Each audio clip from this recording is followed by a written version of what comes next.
right here is the 8th episode for season 9 for TKW videos. And what do we have here, folks? Our third appearing guest, Kamal James, right here. And last week's topic was a rather stimulating topic, rather interesting topic. And this week's topic is going to be about being a black man. What is it like to be a black man? So let's get started, man. You know, although people don't think that I'm black because of my skin color, but that's again, that's something that I have to deal with about being a black man, because they think that black means you have to be black skin, like you have to have black skin. Like, come on. But I'm light skinned, and I'm not, and I'm singled out saying, oh, you're not black, you're white, or you're just Hispanic, or you know, these stereotypes of what a black man is, or how a black man should be. And it sucks, because I'm going throughout my life having to fight people, having to convince people that I'm black. Sure, I don't look, but what does looking black like? What is a black feature? Like you ever hear when somebody says, oh, I like how, you know, you're not acting black, you know, you're acting white. What the hell is that? Oh, what is being ghetto black? Is being unintelligent black? No, I'm an educated black man. What, does education only lies for a white man? Does not being ghetto only lies for a white man? No, you're just putting us black men under the huge umbrella of people that are ghetto, people that are uneducated, people that talk improper. Right? Like, don't you hate it? Like, yeah, I do, honestly. Tell me about your experiences. My experience as a black student, let me say that first. So black student, okay. All right, let's say, you know, I started off, you know, 5 years old, really not knowing too much about race, but you know what? My parents always tried to keep me grounded. You know, like, hey, you know, there aren't nice people out there. They tried to warn me. But you know what? I wouldn't have known anything until, you know, school started. So, you know, I'm in school now, and elementary school, everything is kumbaya, you know. Yeah, of course. Everybody's hanging out with everybody, and then it's all a bubble, you know. Yeah, you know, the only problem I had with elementary school, you know, it was a predominantly white school, and you know, I was one of few. It was just my brother and I, and sometimes it was troubling. You would look up at the teacher, and you're like, damn, like I wish I had somebody I can relate to. You know, no black teachers, no black students. So, you know, I went through a little bit of identity crisis, and I went through that identity crisis even through middle school. I went to middle school now, and, you know, it was mostly Hispanic, Latino, and black. And after one point, we were really cool in 6th grade, and then the blacks started chilling on one side of the cafeteria, the Latinos started chilling on the other, and I couldn't understand it at first. I was like, what's going on?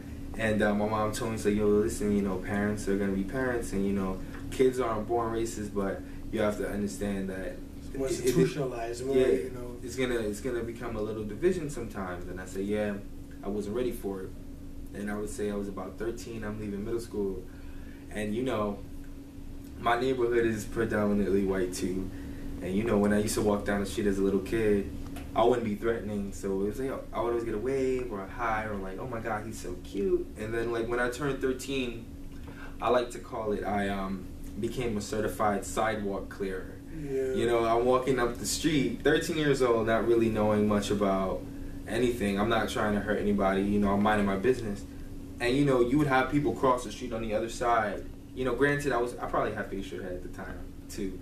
You know, that nobody probably knew my age, but you know, it just was like, damn, it made me uncomfortable to see that my presence made somebody else uncomfortable. And I was like, you know, you didn't do nothing, huh? I ain't do nothing. Walking, you know. It's just a common thing that we have to go through. You know, it's funny how, you know, that the police think that DWB is a crime. You know, if you don't know what that is, it's driving while black. Yeah. Or you know, it's true. You know, or maybe WWB, walking while black. Yeah. You know, it's just a simple thing, or you know, a simple action that we're doing, and we're being victimized, we're being ridiculed, we're being oppressed, like because of it. You know, like even now, I've always been in a predominantly white school since 6th grade.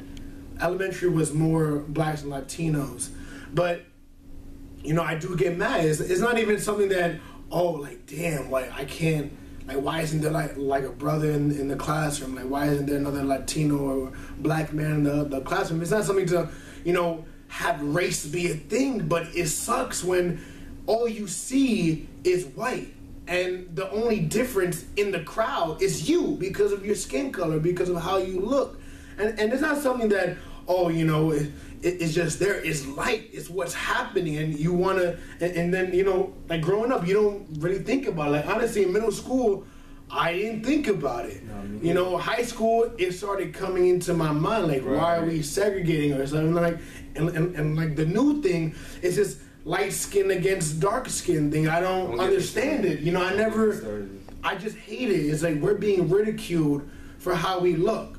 It's not something that should be, but it is. It just, you know, like don't you get mad about that? Yeah, the whole colorism, what I would call it, and there are other people who've had seminars and conversations about this. I would say the whole colorism thing, it stems from a while ago, and it's not something that you can change overnight, but you know, it's also it works both ways as a black individual or whoever you are, and it doesn't matter what your pigment is, you know, just by pigmentation it's a shame, but people should firstly be comfortable with the skin they're in, and they should be comfortable with their self, and it would, you know, and that should help, you know, help limit the ignorance that we have as a society. But you know what, I would say for society, you know, it really shouldn't matter what the, you know, Darwinism, this whole Darwinism complex, it's a shame.